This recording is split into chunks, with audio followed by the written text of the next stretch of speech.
From the Dallas On Air studios in beautiful Dallas, Texas, this is Fulfillment here on DallasOnAir.com. And now here's your hosts, the Vegabomber PJ Dunn and the film samurai Carlos Salinas. Welcome, welcome, welcome. We're here. We're back. And Carlos, we got a lot to talk about today because it's Oscar weekend. Super Bowl of moviedom. Yes. And I love that you said that too, because see, last week was the Super Bowl of, sports is the biggest thing in America, right? Football. And then now, it's movie watching. It's all about film. It's all about directors, actors. That's exactly what it is. So, ladies and gentlemen, welcome to Fulfillment. This is the show about movies, movie collecting in terms of all kinds of special little action figures and maybe books on it. Or if you just love anything movies, this is your show. And so I am joined today, as always, by my right-hand man. That's Carlos Salinas, who is, of course, the film samurai. And that voice that you hear from behind the camera. I used to say the guy in the chair, but we're all the guys in the chair, right? So the guy behind the camera is Kazak. So I am the guy behind the guy. Thank you. There it is. There's the presidential wave. There it is. Behind the curtain. So we're going to jump right into it since we have a lot to talk about the Oscars. But before that, we're going to get into our normal segments. And the first segment is the box office economics. This is the segment where we tell you a bit about, there's that wiki, what people are choosing to spend their money on this weekend. So we'll start from the bottom and go up. Number 5 is Jumanji, still in the top 5. Are you kidding me? Yes. Oh my God. How many weeks has that been out since Christmas? Oh right? Yeah. It's already February. Yeah, and it's still up there, and Star Wars isn't. That's what's interesting. It's like a Marvel movie or a DC movie or something. It is, and Jesus. it's at $6 million. That's what it's still bringing in right now. People tired of The Rock? Yeah. No. No. I guess not. No. Did y'all see him introing the Super Bowl? It was great. Oh, yeah. Best thing about it, man. Yeah, I like how you connected that. Now, number 4 is the only horror film on the list, and that's Gretel and Hansel, and it just edged out Jumanji at $6.2 million. Number 3, the movie I still don't want to see, even though I love Robert Downey Jr., Doolittle is at 7.6, and it's holding. This is 2 weekends in a row that it's held at number 3. At number 2, still holding at number 2, is 1917. It's an Oscar film that we'll be talking about later on today. Yes. At $9.5 million for 1917. And Bad Boys is your number 1. That's the movie. Everybody is going to watch Will Smith and Fat Martin Lawrence. $17.7 million. So it almost doubled what number 2 is doing, which is 1917. To me, 1917 is the better movie. What do you guys think of this? People watch the worst crap. That's all I gotta say. Well, this is absolutely the dumping ground because you don't have to worry about Oscar contention anymore. You don't have to worry about the holidays anymore. You don't have to worry about getting your kids to the summer. Basically, this is the point where the studios just say, all right, let's throw something in there so we continue to make money. We got to get through till May. No, that's pretty much the truth. And as you know, we're now out of the first month already of the year. We're in February now, and we know January is usually the slowest month for movies. So that's why if you want to dominate in the box office, if you're a filmmaker, just put your film out in January. After, that's when you'll get a better chance of maybe having a big hit film because usually you don't see it until March. Your movie's not going to be in Oscar contention, so just put it out. I mean, people will forget about it by the end of the year. It's true. It's true. In fact, a trend that's been happening in January is they started releasing a lot of those Patriot kind of movies, like Lone Survivor, American Sniper. Hurt Locker was about that, or was that the what was the one by Catherine Bigelow, where they killed Bin Laden? I thought that was Hurt Locker. No, that's Zero Dark Thirty. That's it. Because I remember seeing that in January, and but it had qualified for the Oscars for the year before. Yeah. So I know what you mean. Yeah, it's a trend that seems to work. And there was one that American Sniper. What was the other one? There was another one. I actually saw it at Texas Stadium. They did the preview there. That was that Michael Bay film. Yes. About Benghazi. Yeah. Yeah. Soldiers of Benghazi or something like that. Yeah. That was a terrible idea because the sound was horrible, and people in the upper deck, all they heard was echo. Yeah. It's like, oh man. Yeah, I don't think they'll ever do that again. All right, so let's look then. So now that we know what's in the theater and what everybody's spending all their money on, let's take a look at what's coming up, as in the next couple of weeks. And this is the Coming Soon segment. So coming soon, we have 3 movies.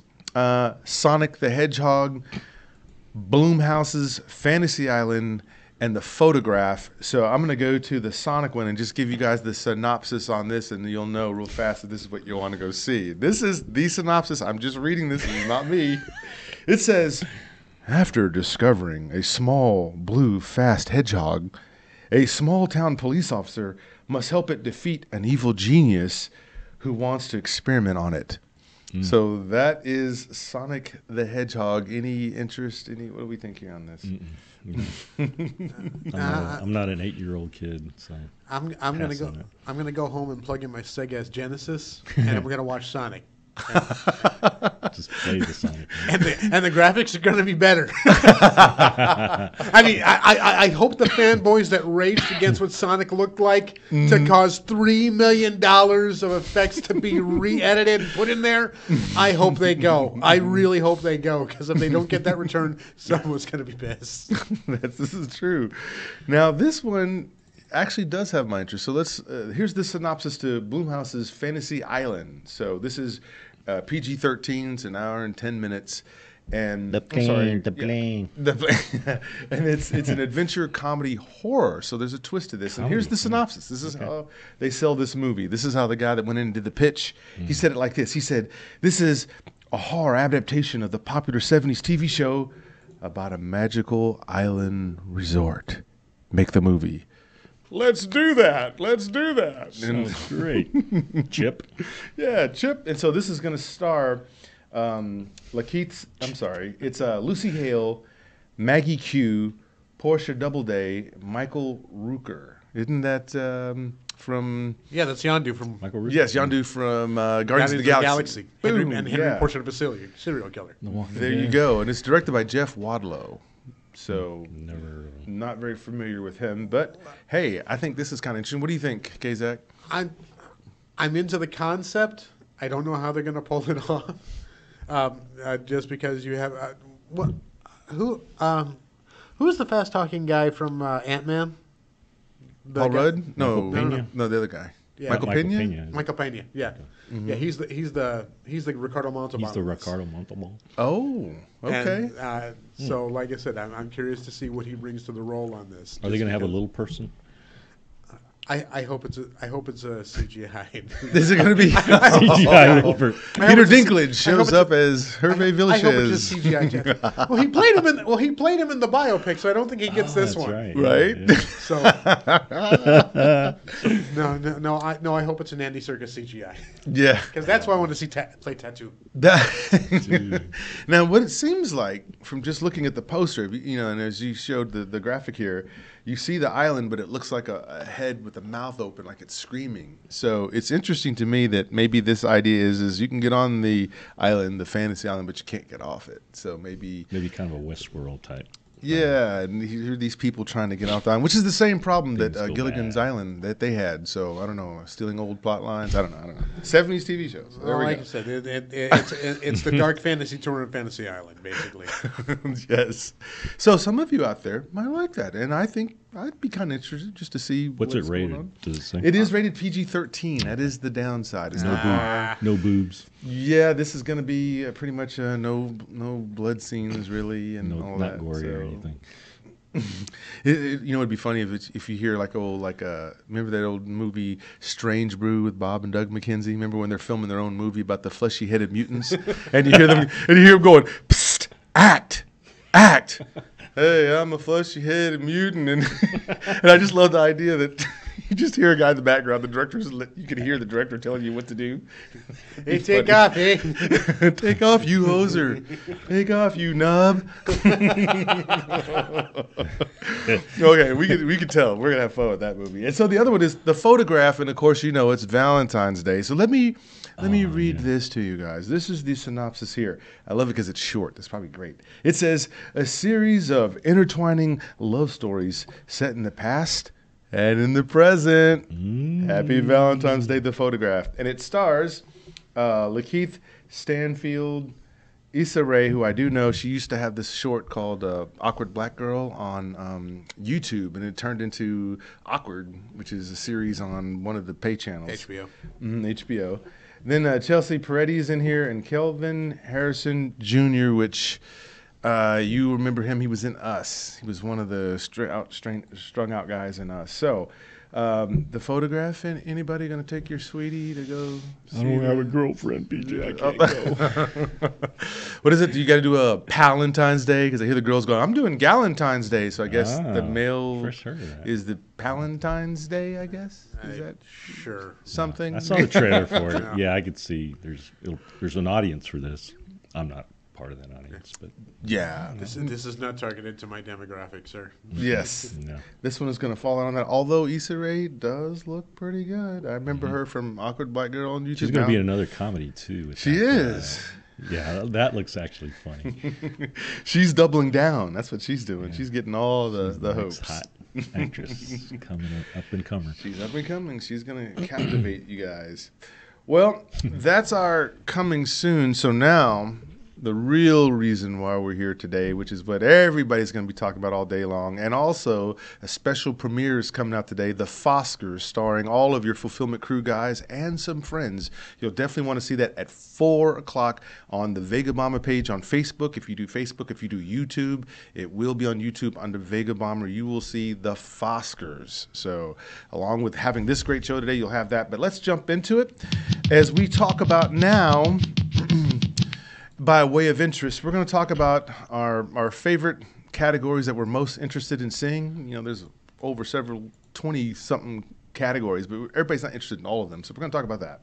We're also going to talk about the 3 biggest snubs in the different categories that have happened this year. You'll get 3 different responses on that. And then, of course, we'll do our predictions on what we think the Academy will choose. Not us, but the Academy will choose. So let's start off, as is our custom. We're going to go right all the way around back to the left. So Film Samurai, we're going to start with the 3 categories that you're most interested in seeing. Okay, the categories I'm most interested in seeing are, I'll go backwards, I guess.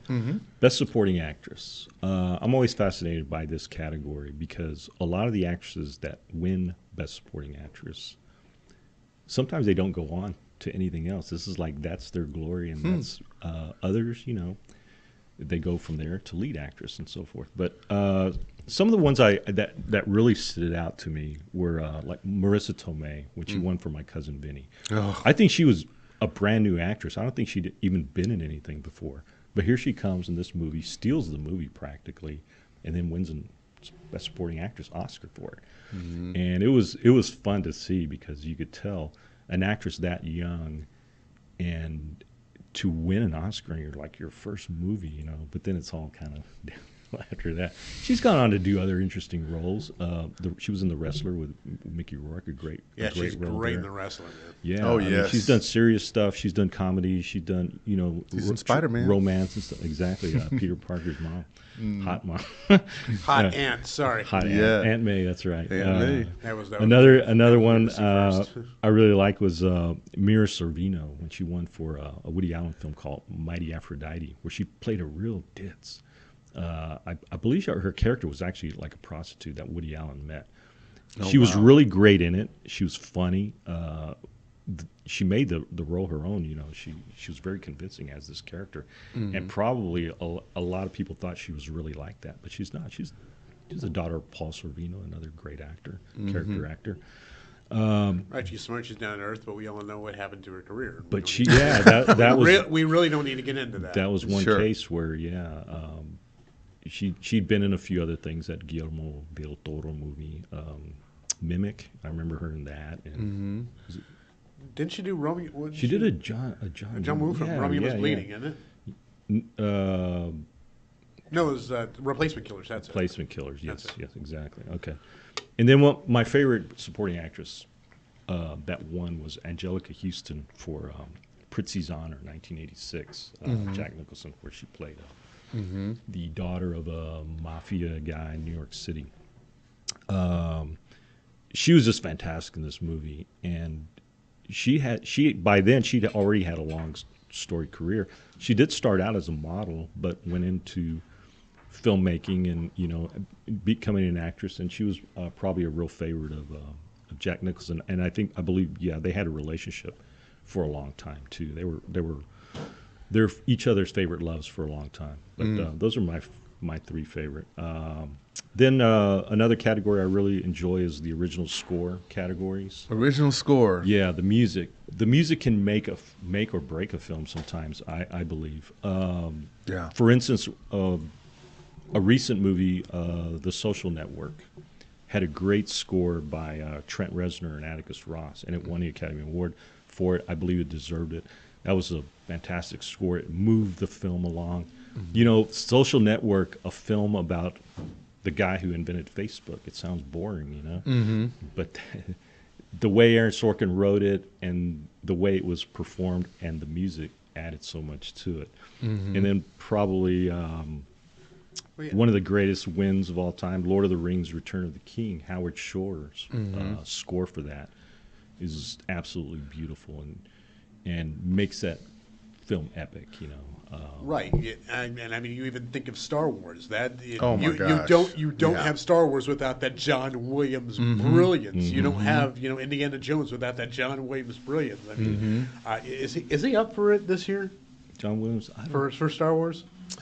I think he is. I think that was probably one of the only. There's only two. I think there's only 2 or 3 nominations for Rise. And I was Skywalker. surprised it got nominated because there was nothing really in that particular score that stood out to me. Truly, like the other ones. But it's still John Williams. and then of course there's Ennio Morricone, the guy who did he did the old spaghetti westerns, but his most recent win was for Hateful Eight, Quentin Tarantino film. Was it Hateful Eight or was it Django Unchained? What's that? Was it Hateful Eight or Django Unchained? Well, he won for Hateful Eight. Okay. He may have been. I don't know if he was nominated for that, but of course, this is a guy. He's done The Untouchables. The Mission, one of the great scores, and Days of Heaven, the Terrence Malick film. But this is the only one. I believe this was the only time he won. He was nominated for those other films and a few other ones, but this is the few he won. The other category, of course, is probably my favorite category, is Best Director. Best Director, okay. I love film directors. I have my favorites. Of course, some of my favorites have won. Francis Ford Coppola won, Godfather. William Friedkin has won. Spielberg, of course, has won. He's probably deserved more, but he's won. There's actors who have become directors. Mel Gibson won for Braveheart. Zach's favorite, Kevin Costner, won for Dances with Wolves. Clint Eastwood. Now, direction is okay. You can be deadpan and direct. You just can't act. Yeah. And, of course, Clint Eastwood, Unforgiven, probably one of my favorite films that won an Academy Award for him as Best Director. And but the thing about the Best Director category also for me is the directors who haven't won. Stanley Kubrick never won Best Director for any of his films. See, that's a shock. Alfred Hitchcock, a director that's inspired and influenced so many other directors like Brian De Palma, an obvious influence. And Orson Welles, he made Citizen Kane considered one of the best films of all time. He didn't win an Academy Award for Best Directing. Now, Alfred Hitchcock won a Lifetime Achievement Award, that type of thing, but never for a film that he made at the time. So I think part of sometimes we know that Oscars can be very political. Yeah. Some filmmakers don't play the game. Stanley Kubrick. I mean, he moved to England, so he wasn't considered an American director, although he was born in the USA. But he probably never you know, did interviews and pushed for himself, or the studios didn't get behind, you know, or they probably put, you know, for your consideration and so forth. But, you know, they knew, well, Stanley's not even going to show up, so why should we even nominate him? You know, Right. Things like that. Orson Welles, who knows? Maybe a lot of people in the industry didn't care for him as a person, and so they never nominated for Alfred Hitchcock. Who knows, man? That guy made incredible films. It baffles me why he was never considered for a best director. But, Sure. At least they finally recognized him at the end of his career. It's good. There's that. But yeah, those are my categories. Sweet. Kazak, how about you? All right. So the first that I chose, best makeup hair, and the reason why I chose this one is because I get to see kind of how Hollywood gets it wrong.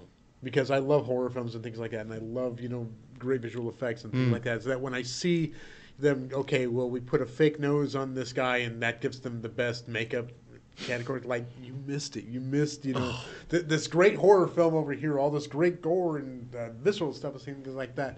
For a guy who puts on a nose and says, okay, or puts on a bald cap and says, now Winston Churchill. It's just, it boggles my mind. You know, because, I mean, you can transform an actor like, you know, you take Gary Oldman and turn him into Winston Churchill. Christian Bale. Oh, my God. Yeah. Dick Cheney, yeah.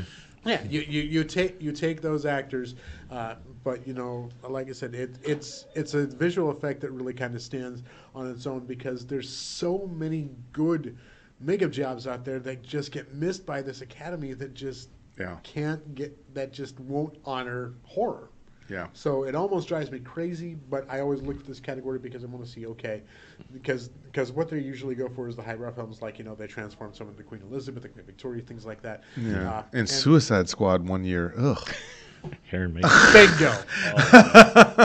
You throw a bunch of fake tattoos and Ed Hardy logos on Jared Leto. Yeah, there's your joke. No. Yeah. Silver teeth on him. So, yeah, but I look forward to it because it gives me an opportunity to see where Hollywood went wrong. The next one I chose is best screenplay, both adapted and original. And the reason like that is because, like I said, I like to read. I like to go back and see, you know, things like that. I look forward to things like, you know, I'm looking forward to reading the book that Black Klansman was based on, just because, you know, it's an amazing true story where you're seeing, you know, stuff like Silence of the Lambs, which is a phenomenal book, and it translated so well to the screen that to see those two, or you take something like you know, a book like Princess Bride, and you can see how that translation works. But also in the original screenplay, you get to see great guys who know film be honored for writing, because you have you know, you have the Quentin Tarantino, you have you know, Woody Allen, you have you know,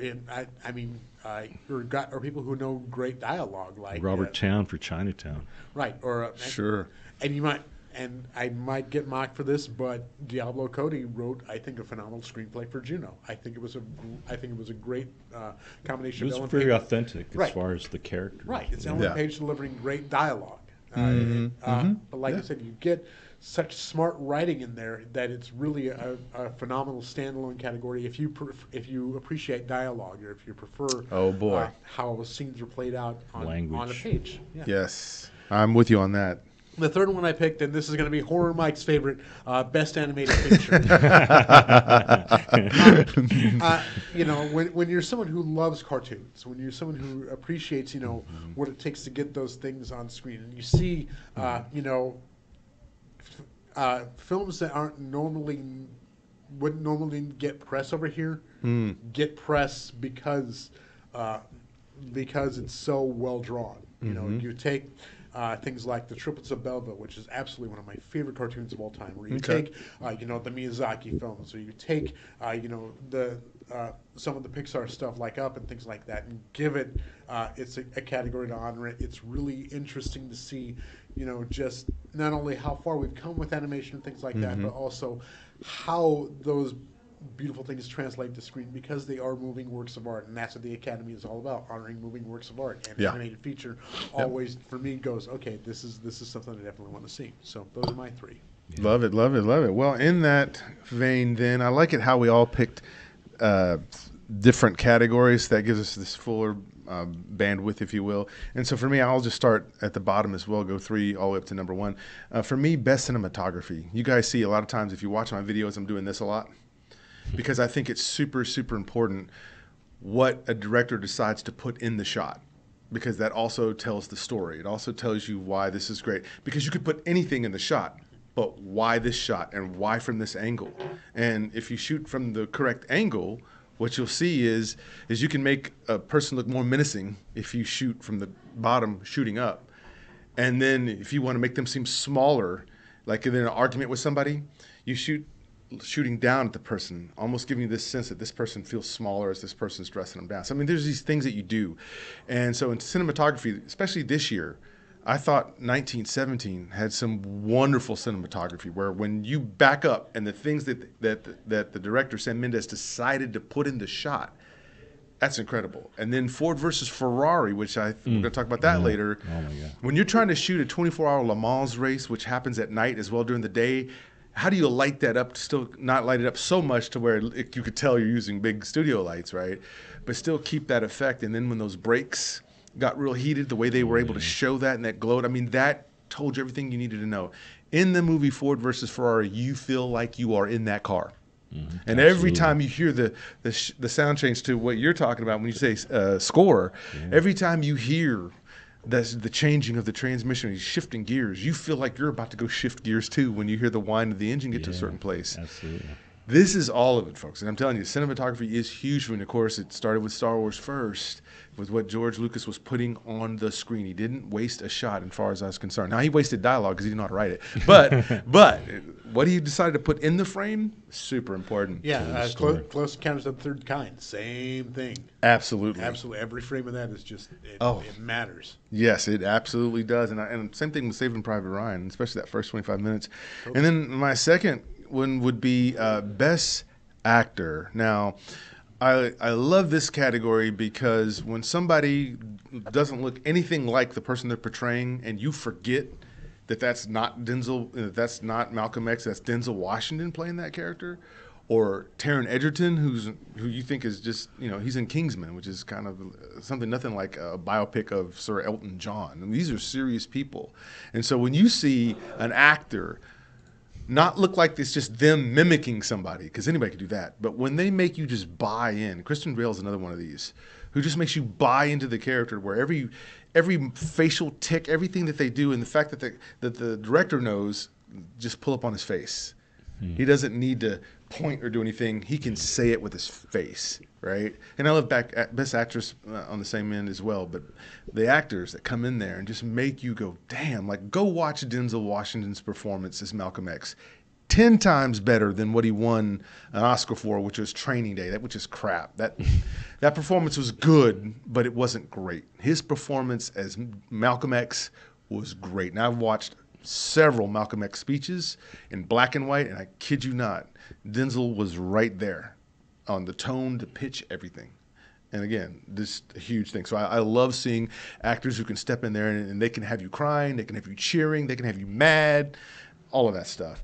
And then my number one, which is probably not too, it's not hard to imagine this being ubiquitous or pretty universal, and that is Best Picture. Because at the end of the day, if you take everything we've said here today and put it all in a film, which is the good screenplay, the good makeup, the good score, the best supporting actress to all these things, what you get is Best Picture. And there's very few films, and you know this film samurai, there's very few films that check every last one of those boxes in terms of direction, in terms of casting, in terms of costuming, in terms of the dialogue that they're saying, and then things as much as the length of the movie, and then transposed camera shots that are not just the typical shoot over the person's shoulder when they're two people having a conversation. When you can shoot from some odd angle, but yet it makes sense, like you would see in Ad Astra a lot.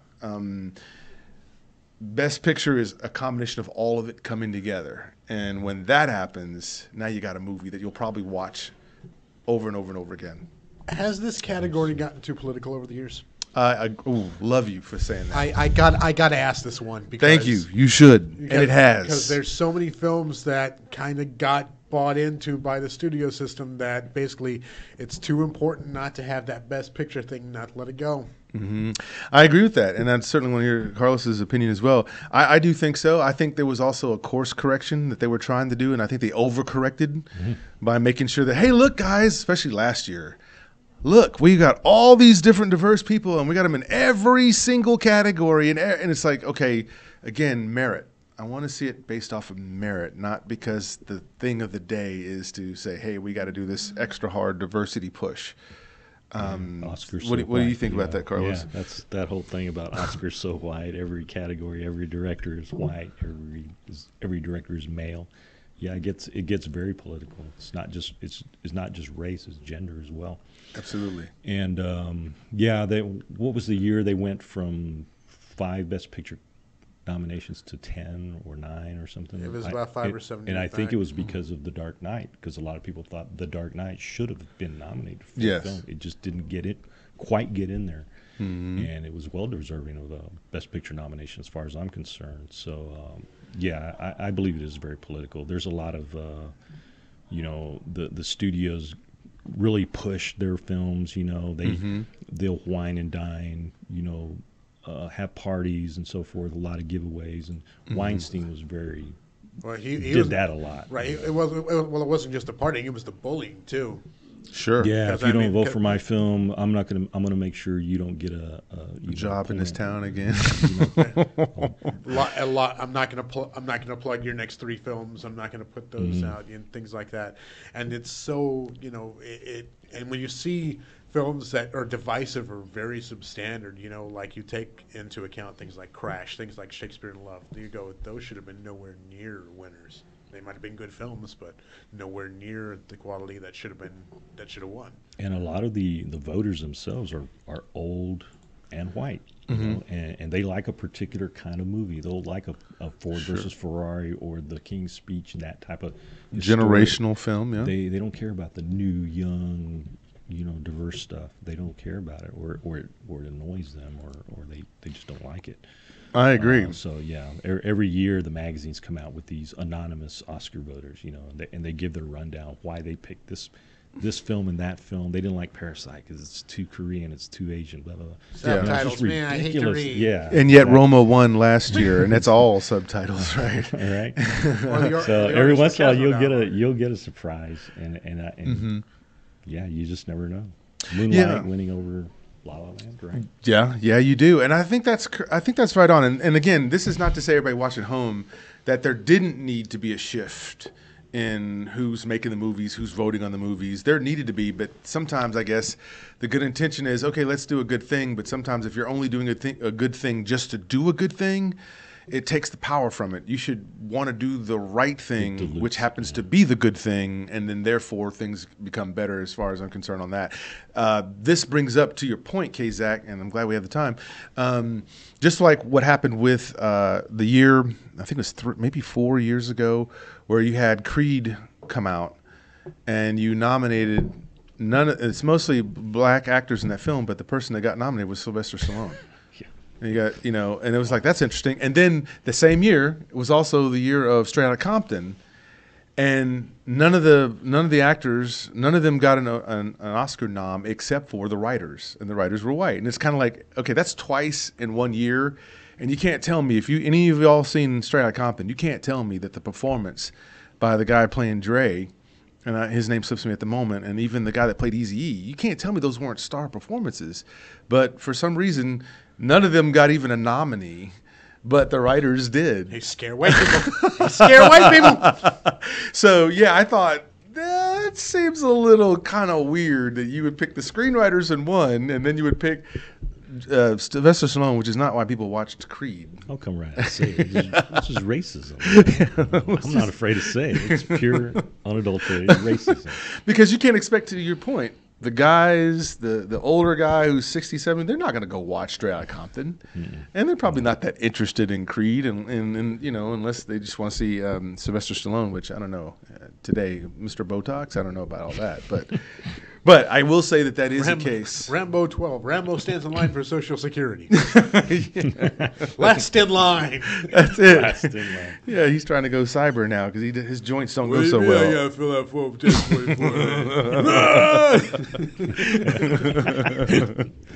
Oh boy! So no, that is very good. So we'll be watching for sure the Oscars tonight, and of course, again, remember the Oscars at 4:00 today. So let's get to a juicy piece of this as well, because people love to talk about this, and that is the snubs. There it is, because every year somebody gets snubbed in some category or a director or whatever. So we're going to do that same thing, and so we'll start with you, Carlos. Your three.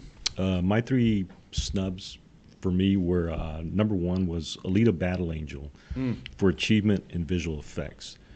If a lot of people didn't see this movie, and maybe this is probably a reason why it didn't even get nominated, but if you ever watched the movie, the visual effects in the film are incredible. It does use the motion capture very well. Okay. A lot of things, and I saw some behind the scenes footage of this, and a lot of scenes that you would have thought were done in all CGI were not. They were shot on a real set, and CGI was added later, but they were actually doing the motions and kicking a character across the room where you would think, okay, that guy that flew across the room is CGI, obviously, but it wasn't.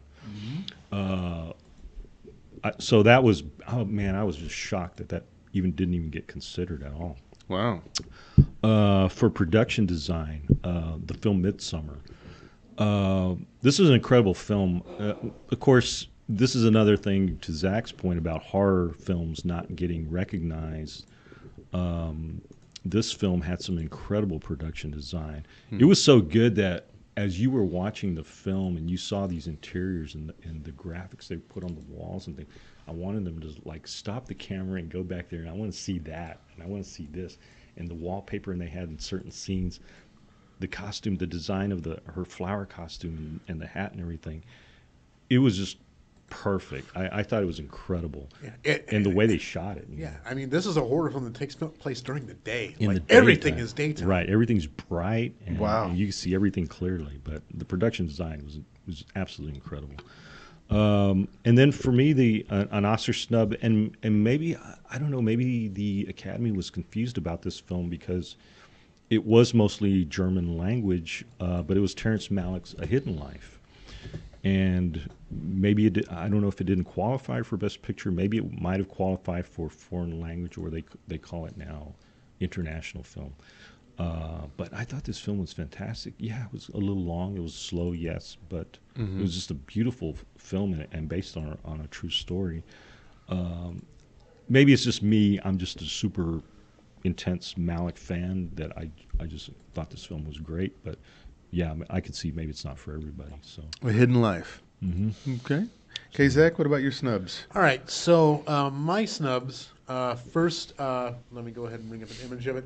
First off, Lupita Nyong'o for Us. Oh. She puts in an amazing performance. Absolutely. In this, two amazing performances. Yeah. And again, it really speaks to horror just being snubbed in the Oscars. Because I mean, you haven't really had a horror movie honored since Silence of the Lambs, man. It's true. And the thing is that Lupita Nyong'o really just knocks it out of the park with what she does in this film, because she's putting on two very disparate and separate and horrifying performances. Absolutely. And you're just drawn to her. And the thing is that it just totally got overlooked. I really believe it's because it's a horror film. And it drives me crazy. Because again, it's the old white system that basically just doesn't let these crazy films get in that people who like horror and things like that love. It's just a complete overlook. The second one that I want to go over is 1917 for editing. Yes. How you have a one shot film Yes. of this scale that does not get kudos for the way it was cut. it's so important that I think you completely overlook what it means to be an editor if you don't include this film. You know, I mean, you take into account because the one-shot film has increased. We were actually talking about this in NPR today. How the number of one-shot films has increased in the last 5 years, like 500%. Right. And it's gotten easier because of digital editing, but still, it's a phenomenal. It's a phenomenal art form that I think gets really underrated. I mean, if you take a look at a film that's badly edited, you can see, how the scenes don't match up. And this is a perfect seamless film all the way through. 2 hours of dynamite action that takes place. You don't get this all in one shot, one take. Yes. You absolutely have to concentrate on how to make this work. And it's these guys who, they're probably going to get nominated for visual effects. There's no question about that. They're going to run away with this. But the fact that the guys in the editing room who don't get that credit really are getting the shaft. Just totally. Well said. And to back that up, not that you need it, when you look at that flare scene at night, how that had to have been edited and cut to just make sure that comes out right, because you're dealing with light and then him and how the shadows appear from the certain flares that are going up in the air, and just that composition of that whole thing. It had to have been done several times to edit it. I mean, I don't get it, but I'm with you, K-Zach. Yeah, me too. The third thing I want to do is a category that's been overlooked for far too long in movies, and that is stunt coordinator. Stunt coordinator. It is time for the Academy to finally start honoring these guys who make these amazing things happen on screen. I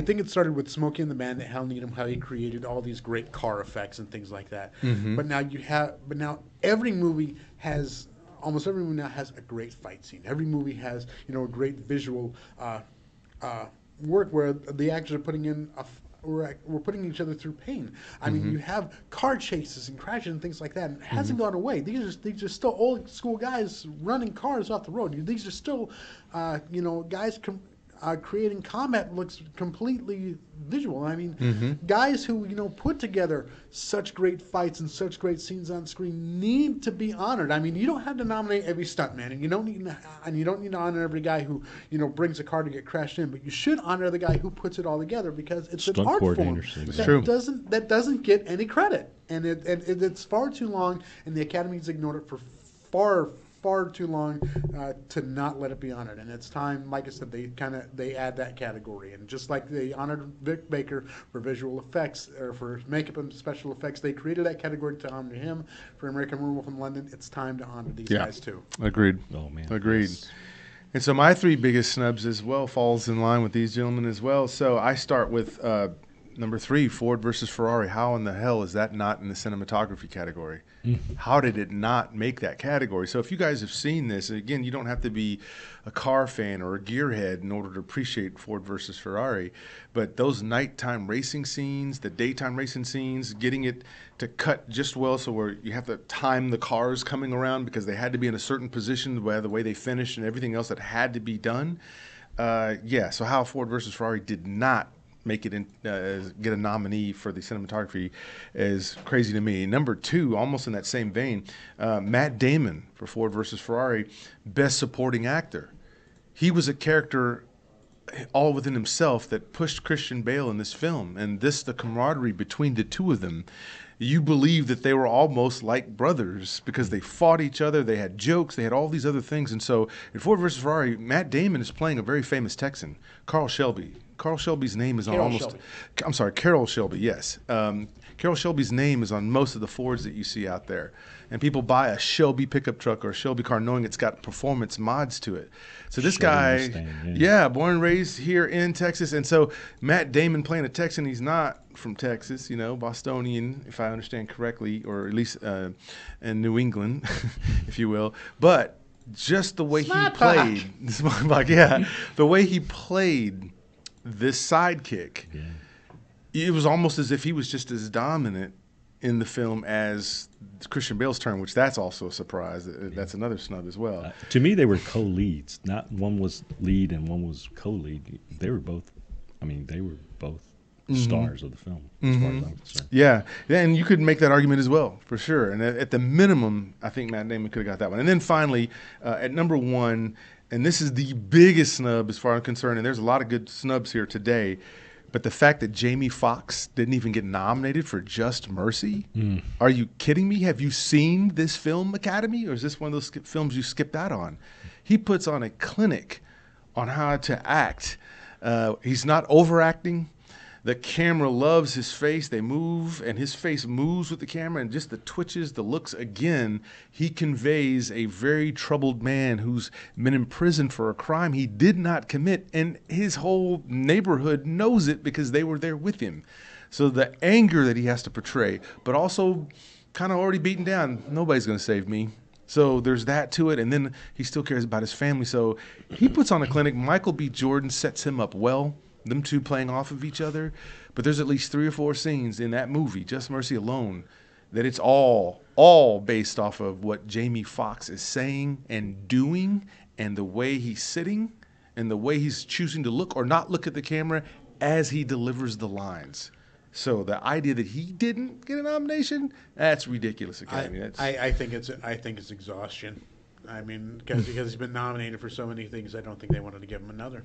Yeah. And that's really sad. That's very sad because it should be done by, hey, if you turn in a performance, that's what we really want to see. So let's get to it then. Yeah, it's what you said, merits. Absolutely. And so here we go. Let's do this, and we're going to, as we draw to a close, we're going to look at this one last piece. And this is, we're going to give you the predictions on what we think in the 4 major categories, what we think the Academy is going to pick tonight. So Best Picture, Best Actor, Best Actress, and Best Director. Carlos, who do you think the Academy is going to pick? Okay, I think the Academy is going to surprise us tonight. What do you want to start with? We'll start with Best Picture. Let's go ahead and give you guys the floor because I'm going to take last on these. Sure. Okay. So. All right. So here are my predictions for Yes. Best Picture. Like I said, I think the Academy is going to surprise us on this. I can always be wrong, but I think that a lot of people with the obvious choice was 1917, but I think they're going to go with Parasite. I don't know why I think that. I think it's just time for that kind of movie to be recognized, even though it is a foreign language film. Best Actor, I think this is really obvious. Joaquin Phoenix for Joker. Nothing really more to be said. We talked about it enough, but he deserves, I believe, that Oscar.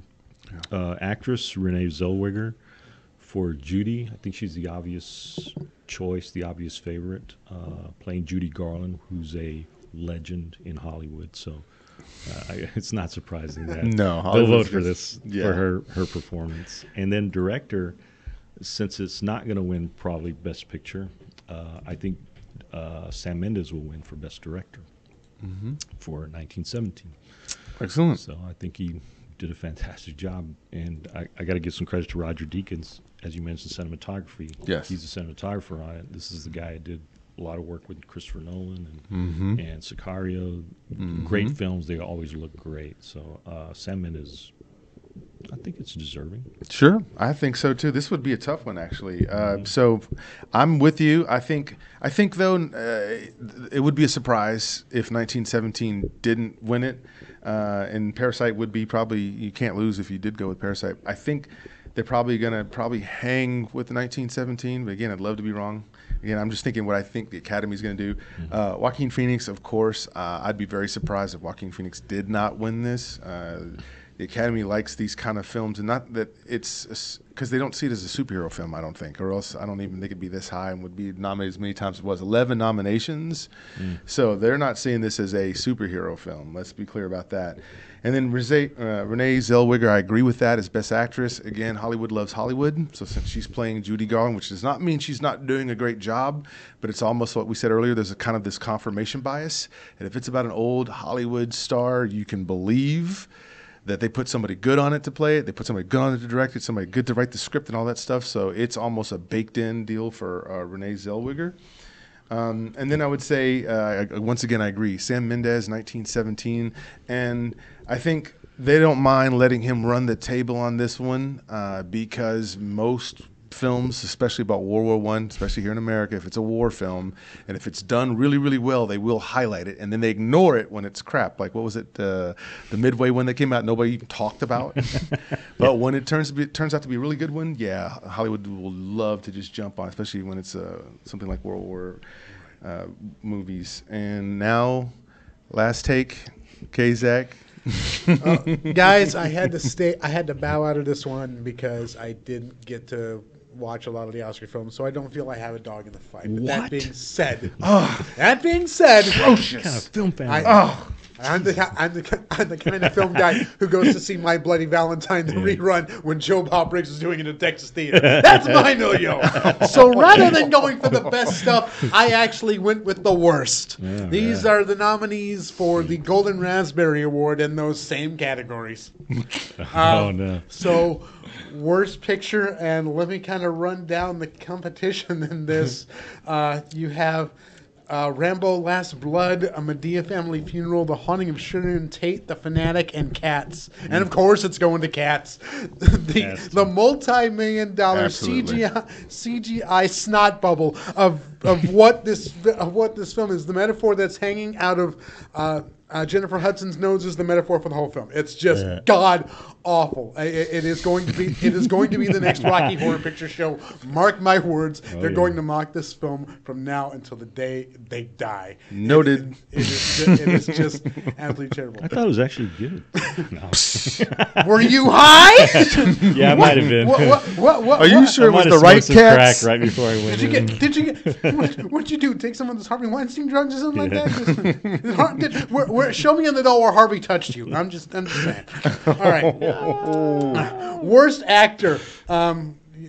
So many good nominees, but for worst actor, of course, it's going to go to John Travolta for The Fanatic and Trading Paint.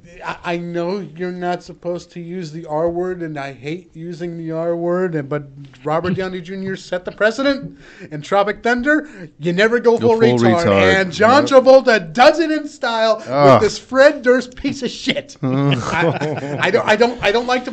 I know it's early for that kind of language, but dear God, there's no better way to put The Fanatic. That's poppycock.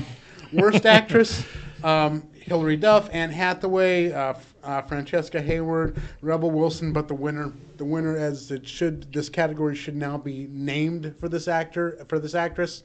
No actor. Tyler Perry as Medea. I want someone to explain to me how these Medea films have generated so much cash that Tyler Perry bought like half of Atlanta to build a film studio. I really want to know how this happened because, dear God, the Medea films are terrible. They're just he's finally awful. Retiring that character. Yeah. Well, that's what's sad. You say that. Yeah, I say that. Well, and what's sad about that is I had that discussion actually with somebody in my family, and he was, and it always boils down to his story more than the films, because they talk about how he lived in his car for a while, did everything he was sold out to become an actor, director, get into Hollywood and all that stuff, and so they talk more about that than they do about his movies. And I'm like, I don't know if that's enough to merit or carry over, really. I mean, he's built an empire, and yeah, like I said, good on him for that. If people are going to see the movies, people want to give him the money, go ahead. Like I said, it's that South Park episode. Every time you laugh at a Tyler Perry joke, he has to get paid $1. I don't want to talk so much about worst director because we know it's going to Fred Durst for The Fanatic. So I actually want to put the focus on worst screen combo because all of these are absolutely phenomenal. John Travolta, any screenplay he accepts. Sylvester Stallone and his impotent rage for Rambo: Last Blood. Tyler Perry and Tyler Perry, or Tyler Perry for A Medea Family Funeral. Jason Derulo and the CGI neutered bulge for Cats, and any two half feline, half human hairballs for Cats. And all of them should just win. I want all of them to have that. I want all of them to have that Michael Moore documentary announcement, like we live in fictitious times, and when you have people who are real and accepting real terrible movies, this is exactly what happens. This is what you get when you have terrible films. Every single one of them should win. It should be a 5-way tie. Let them all go because every single decision made to make those films were god awful, and it's going to continue if you don't. It stop sure them. is, and I'll just throw in one other one. Worst sequel. Disney Disney Star Wars. I'm putting it in there. I don't care. Come at me, all y'all. It doesn't matter. Oh, That is the worst trilogy ever. I don't know. You had some contenders, and Star Wars didn't even get nominated this year. Yeah, it you did. had It got no, not in this. Okay. It was Dark Phoenix, Godzilla, King of the Monsters, Hellboy, Medea Family Funeral, and Rambo: Last Blood. All of them were worse than Star Wars. I don't know about I that. like Hellboy actually better than Star Wars. I would definitely say I would find that more entertaining than that Ryan Johnson piece of crap called The Last Jedi. And then the remixing of, hey, let's take everything back and the rise of good intentions. That is crap. That should never, ever happen in a movie sequel. It should never happen. And yet it did. And it made $1 billion, and they all clapped. So this is how the Republic goes out. Anyway, so Thunderous applause. the thunderous applause. So I'm glad you guys were here with us today and that we had fun. The next episode is going to be February 23rd, so it's 2 Sundays from now. Oh my gosh, what are we going to talk about after the Super Bowl of films, right? But first, before we get out of here, we're going to do our shout outs. And so, Carlos, who do you want to shout out to today? Shout out to a lot of people that have been watching. Yes, let's Matt give them Nicole, props. my son and daughter, my Mad Mel, one of my people I communicate with. Mm-hmm. A lot of people on Twitter, guys like Couchboom, Nuts Ferratu, others, Conspiracy 99, bunch of guys out there. Always got creative names. No, thanks, all you guys. All those Twitter people, yeah, Mm-hmm. and some on Facebook too. But a lot of people, I don't even know if they're watching or not. But thank you anyway if you do watch. Yeah, Love if you all. watch, comment so we can know, so Yeah. that we can give you a shout out. give you a shout out, absolutely. Watch all the way through. Kazak, who are you shouting out to? I want to shout out the guys from the Rancor Pit Live. We're going to be doing a very special episode today, right after we finish up here in Fulfillment. I want to shout out Cole Houston and Eddie Medina. We've got some special stuff coming up. We've got appearances from those guys in March at AllCon. And, of course, like I said, you can catch them here every second and fourth Sunday right here on DallasOnAir.com. But, again, stay tuned right after Fulfillment for a very special episode of the Rancor Pit where we talk The Mandalorian. Super, super, super. And here, I want to give my shout outs to Tristan Frazier, good brother. Love hanging out with him. He's one of my best friends. Harry Thomas, who's also in the film review community. Troy Ross has been sharing us on Facebook, which is awesome. Michael Paul, good friend. We'd love that. And we love your support, Michael. Daniel Meza is a close friend of both me and the Samurai. Mad Mel, of course. Eddie and Cole for sure. That Rancor Pit crew. Stephanie Crane, who still watches us live, so we love that. And, of course, all the way up in Indiana, Scott, Laney, and Sandra giving us love from up there. And those are the shout-outs. And so thank you for watching Fulfillment. We will be back again 2 weeks. So until then, we're just going to kick that movie and go watch some more movies. And we'll just Oscars at remind 4 you- o'clock. And Oscars at 4 o'clock. Oscars at 4 o'clock. 4 o'clock, everyone. Oscars at 4 Vegabomber o'clock. page. Vegabomber page on Facebook or YouTube. Be there and comment and let us know what you think. Until then, we're out of here. Sayonara.